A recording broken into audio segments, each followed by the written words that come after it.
Call recorder is ready.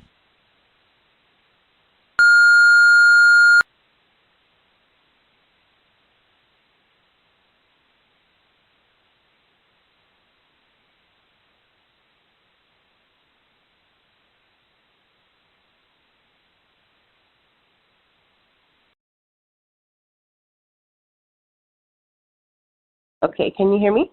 Yes. Okay, so my name is Erica. I'm going to be asking you a few questions today for this interview. To begin, can you please tell me your name and where you worked and your job title?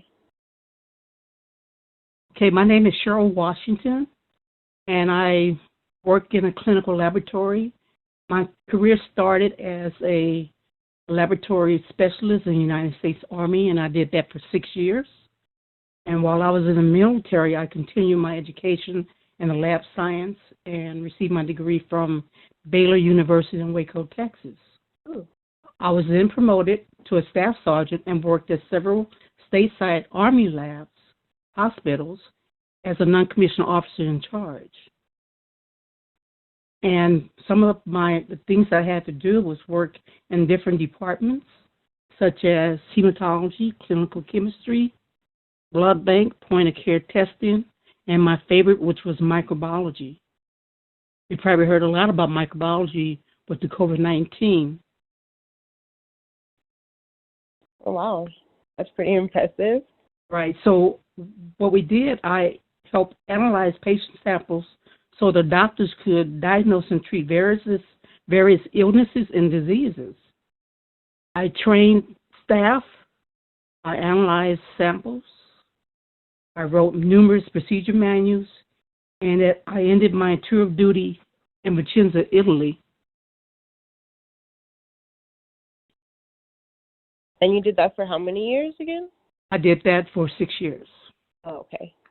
And then you moved on to doing... Yeah, so once I returned to the States, California was required to have a license for the state of California. So I studied and took my state boards. And I then worked at a private laboratory for about 10 years doing the same procedures. And then I wanted to move to Inland Empire, so I worked there at Riverside County Hospital for a couple of years doing the same things, but I specialized in parasitology. I then transferred to Kaiser Permanente Fontana, and I worked as a journalist for a few years, and then I was promoted to an Aerolab manager. And I was there for 26 years. Oh, wow. So as a manager or as a supervisor, when was there a specific time where you were forced to make a difficult decision in the workplace? And how did you go about making that decision? Okay, let me think back. I believe the most difficult time was when I had to terminate a clinical laboratory scientist of being incompetent numerous occasions. So she put the patient's life in danger and did harm to the patient, so I had to terminate her. That was a very difficult time, but it was best for patients that we serve. And one thing that you have to do before you remove someone or terminate someone, you have to have paper trail. So each time I spoke to her, I documented in her file the conversations, what happened to the patient and the outcome. And it just kept happening over and over again, and I did have to terminate her. And when you were making that decision, was it all up to you, or did you have to consult with other people first? So with that decision with this particular individual, I consulted with my director and assistant director. They came in when it was time to terminate her. We had to do it as a team. Oh, okay.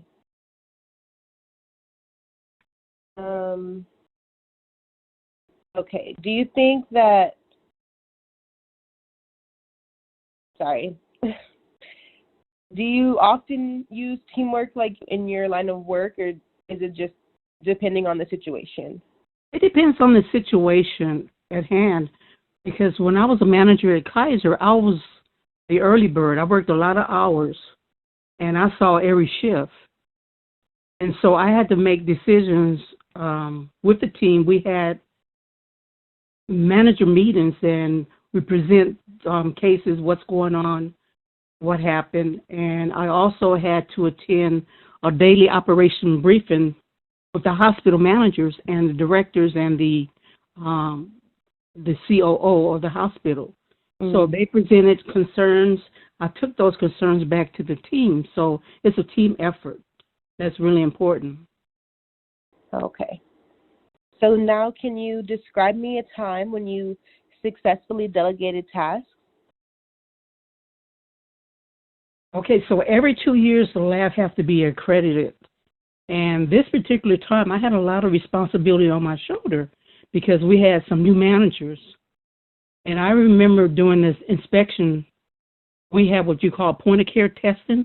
Those are tests outside the laboratory. So I went to one of the staff and I trained her for point of care because my plate was full. And so in doing that, with our state inspection, she had all the books ready. Everything was documented. She trained the nurses how to use new glucometers. Those are machines that measure your glucose level. Mhm. And it was awesome because we passed that accreditation with no deficiencies in that department that she headed, which was the point of care department. And I was real well pleased with that. So that just kind of proved like how important it is to like delegate, especially when you have like big, I guess, tests kind of. Yes, when you have big projects, and I was over a lot of departments, so I had to delegate because there was too much wear and tear on my body. Like I said, I saw 3 shifts. Mhm. So I worked from 12 to 16 hours a day. And then for our next question, how important is it to have a succession plan or backup plan when you're in a leadership position? And what do you take into account when you are coming up with a good backup plan? Okay, a backup plan is very important because in the field of laboratory medicine, patient safety is very important. So you have to communicate. You really have to communicate, and the outcome in the clinical laboratory have to do with correct and accurate testing of patient samples at all times, not just sometimes, but all times for correct diagnosis and treatment by the providers. So it's very important. And one thing that I did do is I had daily huddles. I went to work at 4 in the morning, and I had daily huddles with the phlebotomists before they came down, when they came down from the floors. And communication is key. Right. Was there someone who was under you? Like if you couldn't come to work that day, was there like a second in command? Or how did the workers know like what to do?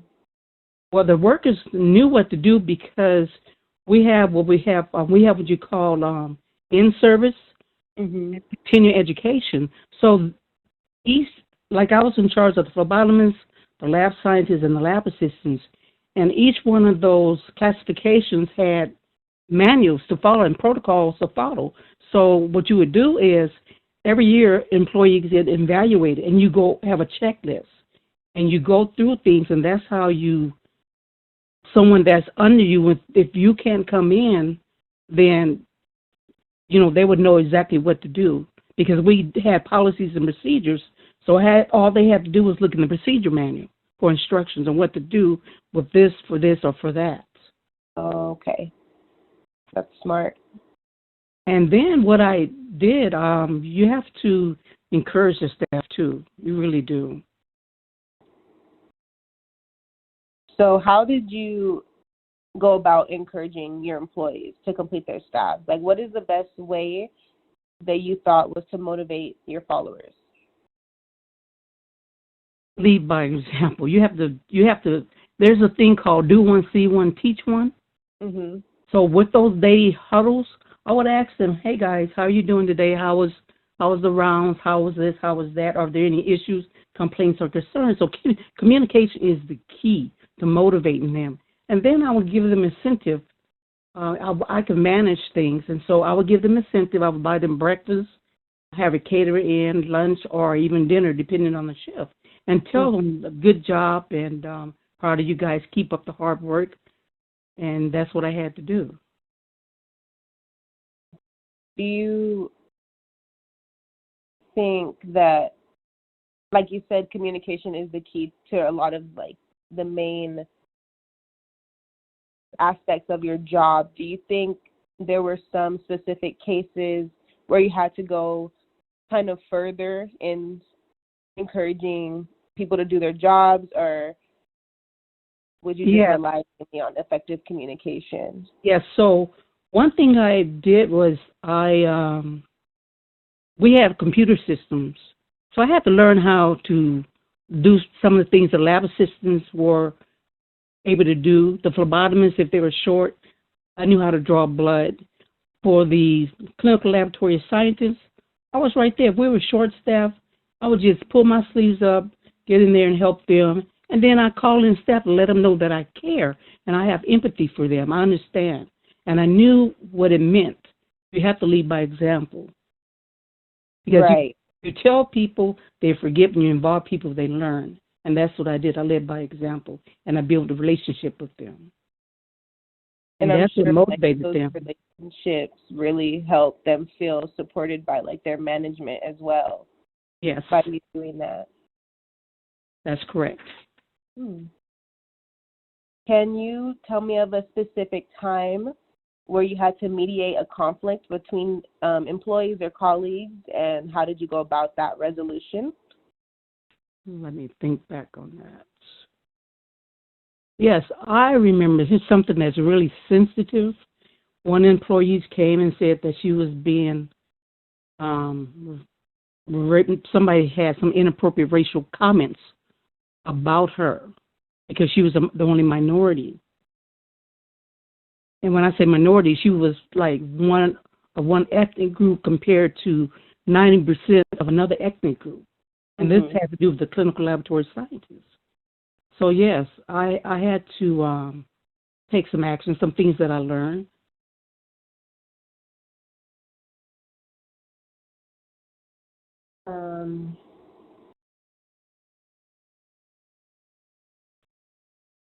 Hello?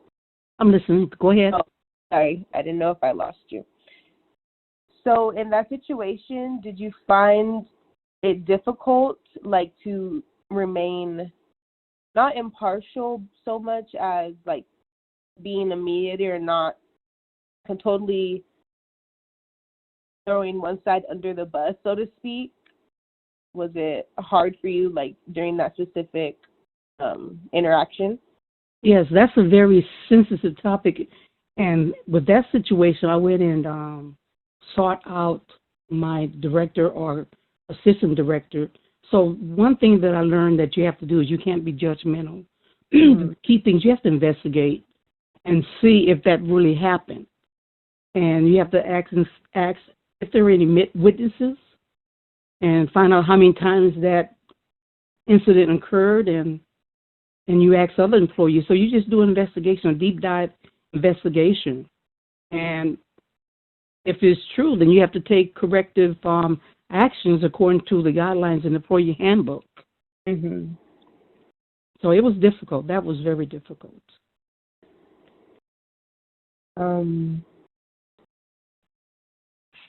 Still on the topic, actually, of conflict resolution, do you think that that's always been a part of your life, or is it something you've really learned about on the workforce? And were you prepared, so to speak, for those types of conflicts? It wasn't a part of my life until I went into the United States Army, and I understood with the deep dive training that we had, and it was difficult at times because I was the only one that looked different from everyone else. So it was something that I had training with, but not only that, I took some leadership classes and I bought some books. and that helped me out a lot. And there's a specific book called Emotional Intelligence. I haven't read it in a while, but that book helped me out a lot too, where you can learn something about people, how they think and their emotions, and how do you react toward things like that, and don't be biased in an incident. Wow. So moving on, can you please describe a time where you had several projects or major tasks going on at one time, and how did you go about prioritizing, and if there's any effective strategies that you've learned for prioritizing the multiple things at once? Yes, so we had the old hospital on Fontana campus that was really old. They built the new hospital.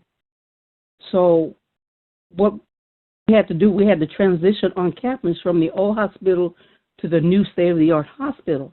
And for the clinical laboratory, the accreditation inspectors came through. But prior to that, besides working the swing shift, I had to go in like 7 days a week for like 3 to 4 months, about 16 hours a day, and making sure I had all the quality management in place, having everything ready, have the staff ready, have complete documentation, have silent off sheets, go to training for new analyzers. So it was very stressful. So how I got through all of that, every night before I went home, I created a checklist, my to-do list. And each day I went through that list and I checked off. And that, by doing that, I had less stress, but it was difficult. So I did have to, once again, I had to delegate some of the responsibility, only what I could. And one of them was the point-of-care testing, like I mentioned before. And that's how we got through it. For the grand opening, it was very successful. And then we had to open up Ontario, the new hospital in Ontario, Kaiser Permanente. And I just used the same concept. We did the same thing, and it was a successful grand opening. And we passed all the accreditation inspectors' guidelines and procedures, and all the quality control and quality management. So, like, it sounds to me that, like, once again, delegation proved to be an important strategy when you have a lot of things going on. And not only that, but teamwork. Teamwork is so important. You have to have teamwork. Right. So, going off of that, what management methods have you found to be most effective when you're leading, like, your team or your regular employees? How do you go about, what specific things do you go about using? So I use technology, and that technology had to do with the computer system. So with the computer system, we can track the turnaround time for lab tests.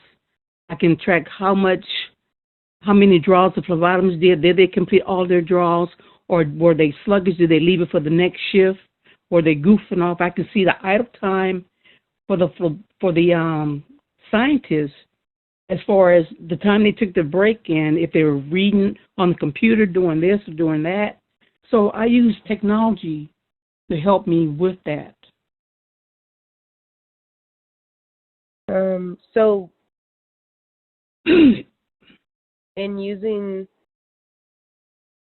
just for further clarification, the employees were aware, right, that you had this technology that basically kept track of everything? Yes, they were aware, because in the little huddles, we showed them turnaround time was good, or we were offset a little bit, and how I asked them for their opinion. How can we improve this? What is it? Anybody have any recommendations that we can improve this? And I presented concerns, and I had good positive feedback. Another thing that goes on, sometimes the computer systems go down. That's very challenging. So, you get called in if you're on call, and then if you're not on call, you get called on anyway, because they know that you handle the downtime. So I assisted the staff with that. And it was a team. I called other managers if I need to, and everybody was on board. So the end result is patient care. Mm. Right. That's like the most important thing in healthcare, I Right. believe. So that sounds smart. Is there anything that you wish you had done differently in your time in those various leadership positions? And if so, what were they? There's one thing that, for me, I experienced. I experienced bullying from other managers because they were, I don't know what phrase to use, but they were like insecure. Mm. I had to do my job, and I did it with 100%, and I had the most respect from hospital administrators. And sometimes that puts you in a position where you get bullied, you're frowned at. I always went to them, hey, you need any help with anything? So what I did with the staff, I did it with the managers too. So I wish I would have spoken up a little bit more about being bullied from the other managers. I didn't do that. Would you have gone to like the higher ups? No, you follow your chain of command. I did go to the director and assistant director, but they didn't do anything. Oh. Because some people, some managers, they want to be liked by everybody. But we have a job to do. Right. I did it in regards to being bullied. I gave it 100%. And that's what my parents told me. They taught me to give to the world the best you have, and the best will come back to you. And that's just what I did in my laboratory career.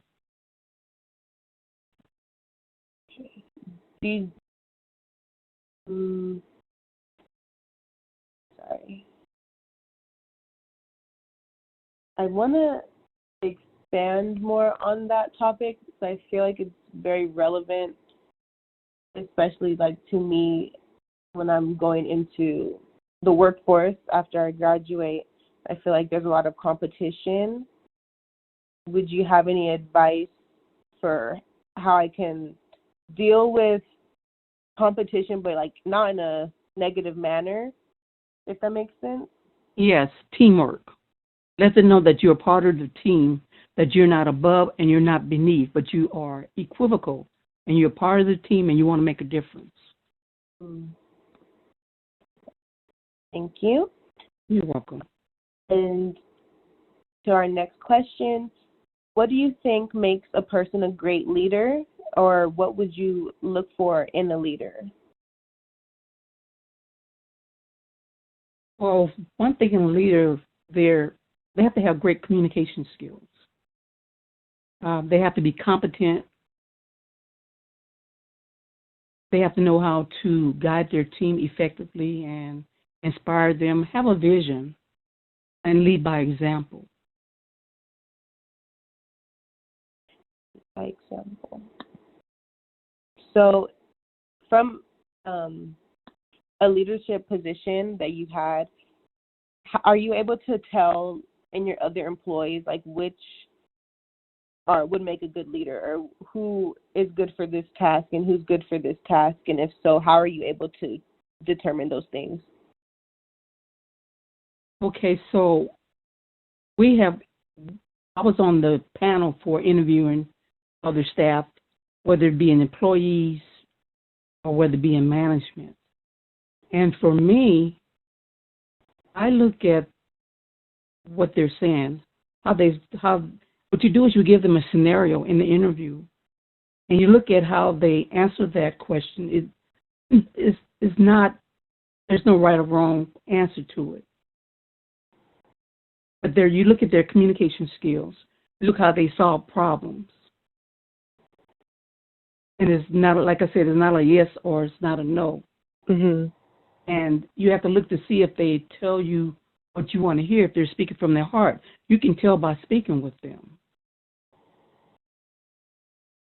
Have you ever noticed that someone has, let's say, the potential to be well at the position, but they still need guidance? Does that affect your decisions, or do you think, I want to work with this person how do you think about that? Well, how I think about it is everybody has to start somewhere. Mm-hmm. Yes, I will work with that person. See one, do one, teach one. So I believe that everyone has to start at ground zero and work up, because that's where we were. We were all that way in our careers. And so we just have to look at people from where they are. If they need assistance, give them assistance. Because you'd be surprised, the ones that have all this experience, I found, they tend to be the worst ones. And the ones that, because it's hard to teach a dog a new trick, if you know what I'm saying. Mm-hmm. So it's easier to get someone from ground zero, train them, and have them to be creative, because you can learn something from a young person as well as an older person.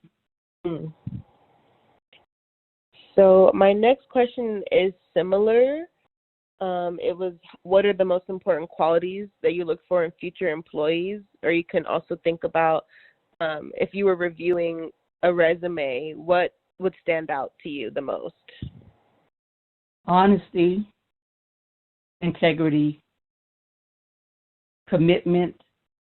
I think credibility is the foundation of a great leader. If they collaborating with your team, create a climate of trust, and then establishing goals. Mm. And I learned a lot of that from leadership classes or workshops I attended.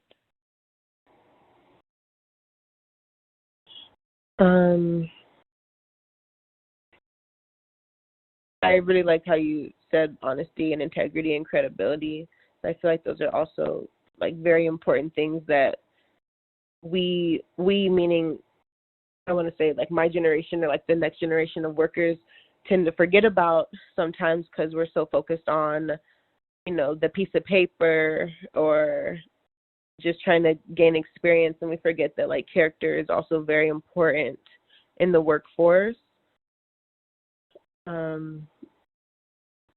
a manager, well, a little backstory. I was learning how there's a shift in management where people are focusing a lot more on treating others as human beings and focusing more on like emotional aspect of management, instead of just like the legalistic view of like, okay, I have rights as my manager, you need to give me this.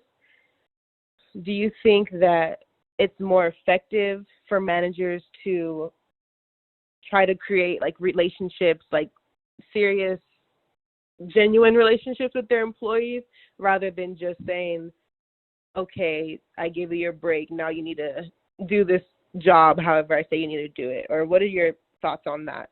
Well, my thoughts on that, you said an important word. I believe in building relationships with the staff.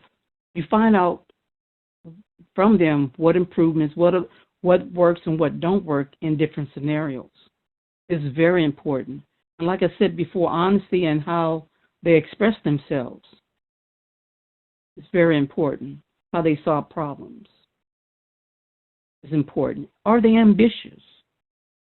Some people just want a paycheck. Hey, I'm here, I arrive, I want this salary, I want to start high, but are they ambitious? What's the reason why they're there? Are they there for the paycheck? Are they there to serve? Are they professional? Right. And that really will affect the whole organization and everyone, like based on that one person. Like if they're not there for the right reasons, they can probably cause a lot of damage in the future. That's true. I've seen it. So that concludes all of my questions. I just really want to thank you for taking this time out of your day to answer these for me.